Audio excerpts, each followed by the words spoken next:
একটা সময় ছিল যখন আল্লাহ ছাড়া কেউ ছিলেন না, আবার একটা সময় আসবে যখন আল্লাহ ছাড়া কেউ থাকবেন না। তিনি প্রকাশ্য, তিনি গোপন, তিনি প্রথম, তিনি শেষ। মাঝখানে আল্লাহ রাব্বুল আলামিন 6 দিনে সৃষ্টি করেছেন এই মহাবিশ্ব, এবং মহাবিশ্ব সৃষ্টি করার পরে অনন্তকাল অনেক সময় পর্যন্ত এই মহাবিশ্বে মানুষের কোনো অস্তিত্ব ছিল না। এখন মানুষের কর্মকাণ্ড দেখলে মনে হয় যে মানুষই সব। মানুষ বিশ্ব চালাচ্ছে, অর্থনীতি চালাচ্ছে, রাজনীতি চালাচ্ছে, সমাজনীতি চালাচ্ছে, পরিবার চালাচ্ছে, ধর্ম চালাচ্ছে, মানুষ সব কিছু করছে। মানে এখন ভাবখানা দেখলে মনে হয় যে মানুষ ছাড়া পৃথিবীতে কিছুই নেই, আমরাই সব, আর পৃথিবীটা আমাদেরই। আল্লাহ পাক যদিও বা এই পৃথিবীর সব কিছু আমাদের জন্যই সৃষ্টি করেছেন, কিন্তু এই মহাবিশ্বে একটা সময় ছিল যখন মানুষের কোনো অস্তিত্বই ছিল না। সূরা দাহরের 1 নম্বর আয়াত পড়ে দেখেন, আল্লাহ পাক বলেছেন, হাল আতা আলাল ইনসান হিনুম মিনাদ দাহরি লাম ইয়াকুন শাইআন মাযকুর। মানুষের উপর একটা সময় চলে গেছে যখন মানুষ কোনো আলোচ্য বিষয়ই ছিল না। মানুষ কোনো আলোচ্য বিষয় ছিল না, মহাবিশ্ব তার জায়গায় ছিল, এই মহাবিশ্বে আমরা ছিলাম না। এরপর আল্লাহ রাব্বুল আলামিন মানুষ সৃষ্টি করলেন, করে ফেরেশতাদেরকে বললেন সিজদা করতে। তার আগে আল্লাহ পাক যা করেছেন, আল্লাহ পাক ফেরেশতাদেরকে ডেকে বলেছেন যে আমি পৃথিবীতে খলিফা পাঠাতে চাই। ওয়াইয ক্বালা রাব্বুকা লিল মালায়েকা ইন্নী জাইলুন ফিল আরদি খলিফা। যখন আল্লাহ পাক ফেরেশতাদেরকে বললেন যে নিশ্চয় আমি পৃথিবীতে আমার খলিফা পাঠাতে চাই, এই পৃথিবী মানুষের জন্য তখনই হবে যখন আমরা আল্লাহর খলিফার মতো কাজ করব। পৃথিবীতে মানুষের কাজ যদি শয়তানের খলিফার মতো হয়, তাহলে এই পৃথিবী আমার জন্য নয়, এই পৃথিবী আমাকে সময় দিবে না। কথা বোঝা যায়?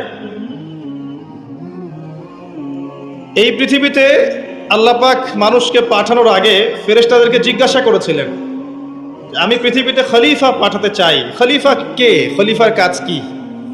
খলিফা কি সেই ব্যক্তি যে সারাদিন টিকটক করে? খলিফা কি সেই ব্যক্তি যার নামাজের কোনো খবর নাই? খলিফা কি সেই ব্যক্তি যে রোজাও রাখে না, যাকাতও দেয় না? খলিফা কি সেই যে আল্লাহ বিরোধী আইন করে? খলিফা কি সেই ব্যক্তি যে মুসলিমদেরকে দমন পীড়ন করে, রক্ত ঝরায়? খলিফা কি সে ব্যক্তি যে ব্যক্তি আল্লাহর যাবতীয় আদেশ লঙ্ঘন করে আর নিষেধগুলোর উপর আমল করে? কে খলিফা? আল্লাহ পাক খলিফার সংজ্ঞা দিয়েছেন সূরা সদের মধ্যে। কোন সূরায়? সদ পড়ে দেখেন, শেষের দিকে পাবেন। আল্লাহ পাক বলছেন, ইয়া দাউদ, হে দাউদ আলাইহিস সালাম, ইন্না জাআলনাকা খলিফাতান ফিল আরদ। হে দাউদ, আমি তোমাকে পৃথিবীতে আমার খলিফা করে পাঠিয়েছি। ওই যে আদম আলাইহিস সালামকে আল্লাহ পাক খলিফা করে পাঠিয়েছেন, দাউদ আলাইহিস সালামকেও আল্লাহ পাক বলেছেন আমি তোমাকে পৃথিবীতে খলিফা করেছি। তোমার কাজ হচ্ছে ফাহকুম বাইনান নাসি বিল হক। তোমার কাজ হচ্ছে পৃথিবীতে তুমি মানুষের মাঝে আল্লাহর বিধান দিয়ে বিচার ফয়সালা করবে, সত্যের মানদণ্ডে ন্যায় বিচার করবে। ওয়ালা তাত্তাবিউল হাওয়া, নিজের প্রবৃত্তির অনুসরণ করবে না। যদি তুমি প্রবৃত্তির অনুসরণ করো, এটা তোমাকে আল্লাহর সরল পথ থেকে বিচ্যুত করে দিবে। আর যারা আল্লাহর সরল পথ থেকে বিচ্যুত হয়, তাদের জন্য অপেক্ষা করছে যন্ত্রণাদায়ক শাস্তি। বিমা নাসু ইয়াউমাল হিসাব, এই কারণে যে তারা হিসাবের দিনটা ভুলে গেছে। খলিফার ফাংশন কি বুঝতে পারলেন? পৃথিবীটা তখনই আমাদের হবে যখন আমরা আল্লাহর খলিফা হতে পারবো। আর আল্লাহর খলিফা কোশ্চিনকালেও আল্লাহর অবাধ্য হয় না, আল্লাহর আদেশ এবং নিষেধকে লঙ্ঘন করে না। পৃথিবীর দিকে তাকিয়ে দেখেন মানুষ এখন কি কাজ করছে সারা পৃথিবীতে? ফিতনা ছড়াচ্ছে এবং রক্তপাত ঘটাচ্ছে। এগুলোকে জিনজাতি করছে। যাহারাল ফাসাদু ফিল বাররি ওয়াল বাহরি বিমা কাসাবাত আইদিন নাস। আল্লাহ পাক সূরা রুমের মধ্যে বলেছেন, জলে এবং স্থলে যত বিপর্যয় ছড়িয়ে পড়েছে এগুলো মানুষের হাতের কামাই।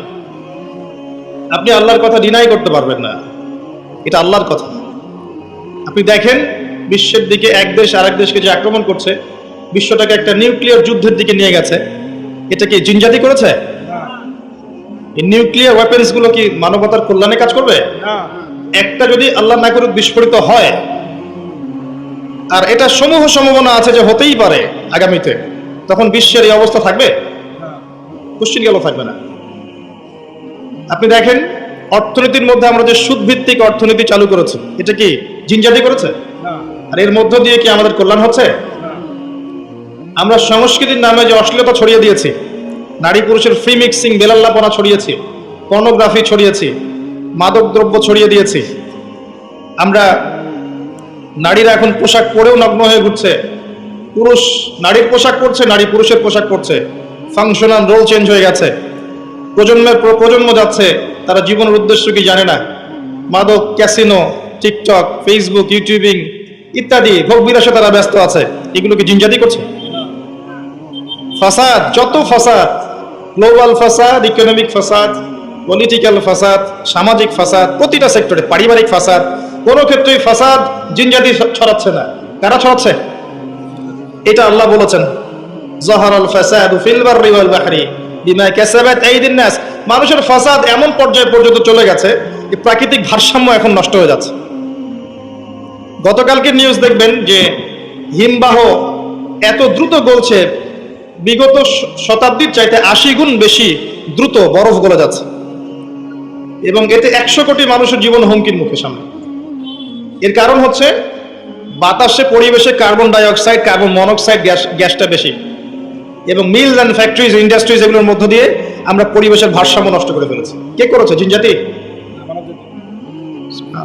প্রত্যেকটা সেক্টর, জলবায়ু দেখেন, ভৌগোলিক পরিবর্তনগুলো দেখেন, বনভূমি উজাড় করা দেখেন, এই যে জমিনের উপর জুলুম দেখেন, আকাশ নিয়ে এখন যুদ্ধ হচ্ছে, অমুক গ্রহ আমার, এ বলছে না অমুক গ্রহ আমার, মহাকাশ বাহিনী পর্যন্ত গঠন করছে, যত ফাসাদ দেখবেন সব মানুষ করছে। এই কথাটাই ফেরেশতারা বলেছিলেন, আতাজআলু ফীহা মা ইউফসিদু ফীহা ওয়া ইয়াসফিকু দিমা। আল্লাহ, আপনি কি এমন কাউকে পৃথিবীতে পাঠাতে চান যারা পৃথিবীতে গিয়ে রক্তপাত ঘটাবে আর ফাসাদ সৃষ্টি করবে? আল্লাহ পাক সেই কথাই বলেছেন সূরা রুমের মধ্যে, জলে স্থলে যত বিপর্যয়, এগুলো মানুষের হাতের কামাই। অস্বীকার করার কোনো বুদ্ধি নাই, এগুলো আমাদের হাতের কামাই। ব্যক্তিগত পর্যায়ে ওয়াল আসরি, সময়ের কসম, কেউ যদি সময়কে মূল্যায়ন না করে, সে নিজে তার নফসের উপর জুলুম করবে, ফাসাদ সৃষ্টি করবে না? আর আমি যে টপিকে কথা বলছিলাম, এটা বলতে গিয়ে একটা জায়গায় এসেছি যে মহাবিশ্বে এমন একটা সময় ছিল যখন মানুষের অস্তিত্ব ছিল না। এটা বোঝাতে গিয়ে আপনাকে বললাম যে আদম আলাইহিস সালামকে আল্লাহ পাক সমস্ত নাম শিক্ষা দিয়েছিলেন। এরপর কি করেছেন? তার সঙ্গিনী সৃষ্টি করেছেন। কোথা থেকে? তার বুকের পাঁজরের হাড় থেকে। এই হাদিসটা এখনো বুঝতে পারি না, আমি অনেস্টলি বলছি, আসলেই বুঝিনি যে নারীদেরকে সৃষ্টি করা হয়েছে, স্ত্রীদেরকে সৃষ্টি করা হয়েছে বাঁকা হাড় থেকে। তাদেরকে জোর করে সোজা করতে যেও না, তাহলে ভেঙে যাবে, আর ওই অবস্থায় ছেড়ে দিলে তারা বাঁকাই থেকে যাবে। উত্তম নসিহতের মধ্য দিয়ে তাদের সাথে চলতে হবে। ওয়াল্লাহি, এর চেয়ে কঠিন কোনো হাদিস আমার জীবনে আমি পড়িনি এবং জানিও নি, বুঝিও। মানে রাসূলুল্লাহ সাল্লাল্লাহু আলাইহি ওয়াসাল্লাম যে বলে গেছেন, নারীদের চেয়ে বড় কোনো ফিতনা আমি রেখে গেলাম না আমার উম্মতের পুরুষদের জন্য, এর চেয়ে বড় হাদিস এবং ফিতনাময় হাদিস আমি আখিরুজ জামানে দেখিনি। আপনি একটু গভীরভাবে দেখলে দেখবেন প্রতিটা সেক্টরে ফিতনার মূল কেন্দ্রবিন্দুতে পরিণত হয়েছে এক শ্রেণীর নারী, যারা আল্লাহর বিধান অনুযায়ী চলতে নারাজ। এবং যখন তাদেরকে পেট্রোনাইজ করা হয়, তখন আস্তে আস্তে আস্তে আস্তে সমাজে অশ্লীলতা, বেহায়াপনা, নগ্নতা, ফ্রি মিক্সিং এমনভাবে ছড়িয়ে পড়ে যে অনেক ক্ষেত্রে মুত্তাকি মানুষ তাদের ঈমান ধরে রাখতে পারে না। আল্লাহ পাক আমাদের প্রত্যেকের ঘরে ঘরে খাদিজা রাদিয়াল্লাহু আনহার মতো স্ত্রী তৈরি করুন আমিন, এবং হাজারা আলাইহিস সালামের মতো স্ত্রী তৈরি করুন আমিন। আমাদের মেয়েদেরকে আল্লাহ ফাতিমা রাদিয়াল্লাহু আনহার মতো বানিয়ে দিন আমিন। আয়েশা রাদিয়াল্লাহু আনহার মতো বোন তৈরি করুন আমিন। আমি যে দোয়াটা করলাম, এই দোয়াটা এত গুরুত্বপূর্ণ, যেটার ফলশ্রুতিতে একটা সমাজের শৃঙ্খলা, ব্যালেন্স টিকে থাকে। কে খাদিজা রাদিয়াল্লাহু আনহা? রাসূলুল্লাহ সাল্লাল্লাহু আলাইহি ওয়াসাল্লামের সাথে যখন কেউ ছিল না, তখন একজন নারী তার স্ত্রী তার সাথে ছিল, তার নাম খাদিজা রাদিয়াল্লাহু আনহা। সারা জীবন তিনি তার পাশে ছিলেন।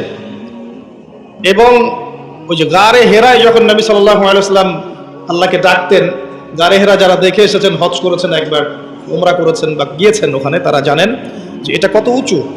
যুবক হয়েও আমরা সেখানে চড়তে হিমশিম খেয়ে। খাদিজা রাদিয়াল্লাহু আনহা সেখানে খাবার পৌঁছে দিতেন, পানি পৌঁছে দিতেন। তার সম্পত্তি, তার সম্মান, তার মর্যাদা, তার ব্যাংক ব্যালেন্স, প্রতিপত্তি সব কিছু তিনি মুহাম্মদ সাল্লাল্লাহু আলাইহি ওয়াসাল্লাম এবং তার দ্বীনের জন্য উৎসর্গ করে দিয়েছেন। খুব কম মানুষকে জিবরাইল আলাইহিস সালাম সালাম জানিয়েছেন, তার মধ্যে একজন হচ্ছেন খাদিজা রাদিয়াল্লাহু আনহা।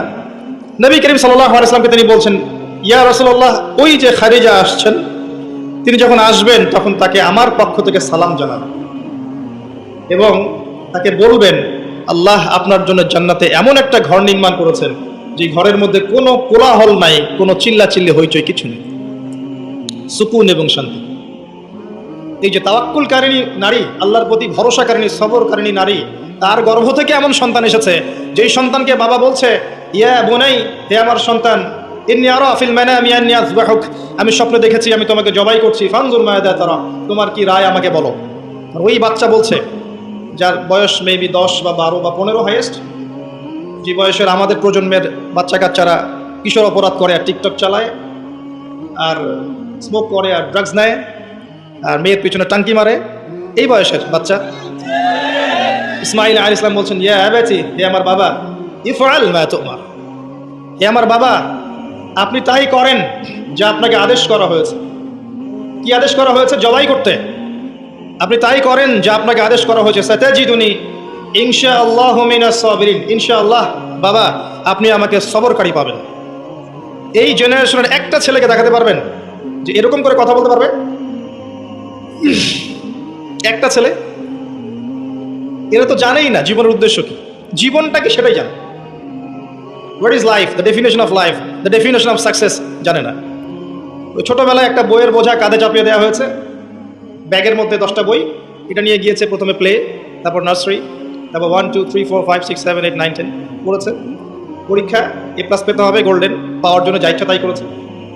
তারপরে আপনার HSC করেছে, অনার্স মাস্টার্স করেছে, মাশাআল্লাহ। এখনো জানে না ওযুর ফরজ কয়টা, এখনো জানে না যে কোরআন কি জিনিস, কোরআনের মধ্যে আল্লাহ কি বলেছেন, হাদিস, প্রফেটিক লাইফস্টাইল কি, হাদিস কি, নবী সাল্লাল্লাহু আলাইহি ওয়াসাল্লামের জীবনী আবার কি জিনিস, তার স্ত্রীদের নাম, কত সালে বদরের যুদ্ধ, কত সালে উহুদ, কিভাবে তিনি দিন প্রতিষ্ঠা করেছেন, সাহাবায়ে কেরামের জীবনী, ইসলামী খেলাফত, ইসলামের ইতিহাস, টোটালি ইন ইগনোরেন্স, পুরো অজ্ঞতার মধ্যে আছে এগুলো। এরপরেও তাদের পিতামাতার অ্যাটিটিউড দেখলে মনে হয় যে এগুলো সোনার ছেলে, সব ছেলে। এবং মেয়েদের দিকে তাকান, ওই বয়সেরই সারাদিন মেকআপ বক্স, নতুন কি জামা আসছে, নতুন কোন ফ্যাশন আসছে, কোন ড্রেসটা পরে মার্কেটে গেলে মানুষ আমাকে দেখবে বেশি। তারপরে ছেলের পোশাক নতুন নতুন কোনগুলো আসছে যেগুলো এখন মেয়ের পোশাক হিসেবে ব্যবহার করা যায়। ফেসবুকিং, চ্যাটিং, স্ন্যাপচ্যাট, ইনস্টাগ্রাম, ছবি, নিজের ছবি নিজেই তুলছে, নিজেই হাসছে, একা একাই হাসে, একাই ছবি তোলে, একাই আপলোড করে। কি মনে হচ্ছে আপনাদের কাছে? এবং নবী করিম সাল্লাল্লাহু আলাইহি ওয়াসাল্লাম কিন্তু বলেছিলেন যে আখিরুজ জামান, কিয়ামত হবে না ততদিন পর্যন্ত যতক্ষণ না এমন কিছু নারী সমাজে বের হচ্ছে, নিসাউন কাসিয়াতুন আরিয়া, যে নারীরা কাপড় পরেও নগ্ন থাকবে। জি, আপনার স্ত্রীর কথাই বলছি, তার কথাই বলেছেন নবী সাল্লাল্লাহু আলাইহি ওয়াসাল্লাম, নিসাউন কাসিয়াতুন আরিয়া। আপনার বোনের কথাই বলছি, আপনার মেয়ের কথাই বলছি, কাপড় পরেও নগ্ন থাকবে। ব্যাখ্যা আমার কাছে জিজ্ঞাসা করার দরকার নেই, আপনি ভালো জানেন। মহিলাতুন মামেলাত, নিজেও আকৃষ্ট হবে, অন্যকে আকৃষ্ট করবে। আল্লাহ রাসূল বলছেন এরা জান্নাতের গন্ধ কখনো পাবে না, যদিও বা জান্নাতের গন্ধ 40 বছরের দূরত্ব থেকে পাওয়া যাবে। জীবনের উদ্দেশ্য জানে না তারা। এই নারীদেরকে পাওয়ার জন্য যখন আপনি ব্যস্ত হয়ে আছেন, তখন আপনি নিজের পায়ে কুড়াল মারছেন না, বরং কুড়ালেই পা মারছেন। এদেরকে পাওয়ার জন্য আপনি যখন ব্যস্ত হয়ে আছেন, তখন আপনি কুড়ালে পা মারছেন, নিজের পায়ে কুড়াল মারছেন। যখন তারা আপনার ঘরে আসবে, কশ্চিনকালেও তারা ইসমাইলের মতো সন্তান জন্ম দিতে পারবে না। তাদের চাহিদা পূরণ করতে আপনার সারা জীবনটা শেষ হয়ে যাবে। আপনার চাহিদা পূরণ করতে এবং সন্তুষ্ট করতে আপনি হিমশিম খেয়ে যাবেন, দিন একদিকে চলে যাবে, দুনিয়া আর একদিকে চলে যাবে। হাজার চেষ্টা করলেও দেখবেন আপনি দিন নিয়ে চলতে পারছেন। টোটালি ফিতনাময় পরিবেশ। ইনশাআল্লাহ আমি 14 ফেব্রুয়ারির আগে আরেকটা কনস্ট্রাকটিভ লেকচার দিব ইনশাআল্লাহ, অপেক্ষায় থাকেন। কিন্তু আজকে এই টপিকটা আমি এখানে বলতে চাচ্ছি না, কারণ আমার মূল টপিকটা থেকে আমি সরে যাব। যতটুকু বলার বলছি, কিন্তু পুরো ডিটেলস আমি বিষয় আজকে বলতে পারবো না, সময় পাবো না। এতটুকু শোনেন, যে বয়সে ইসমাইল আলাইহিস সালাম এই কথাটা বলেছেন, এই বয়সের জেনারেশন আমাদের দেশে কি করছে দেখে নেন, বিশ্বে কি করছে দেখে নেন। হ্যাঁ, এতটুকু বলি, আপনি এই বয়সে যাই করছেন, ইসরায়েলের ইহুদির সন্তানরা ওই বয়সে তাই করছে না। জি, তারা আপনার আমার মতো কাজ করছে না। ওরা জানে ওদের উদ্দেশ্য কি। ওরা আমাদেরকে আমাদের উদ্দেশ্য থেকে সরিয়ে দিয়েছে, ওরা জানে ওদের উদ্দেশ্য কি। ওরা চায় বিশ্ব শাসন করতে, এবং তারা সেটা করে দেখাচ্ছে।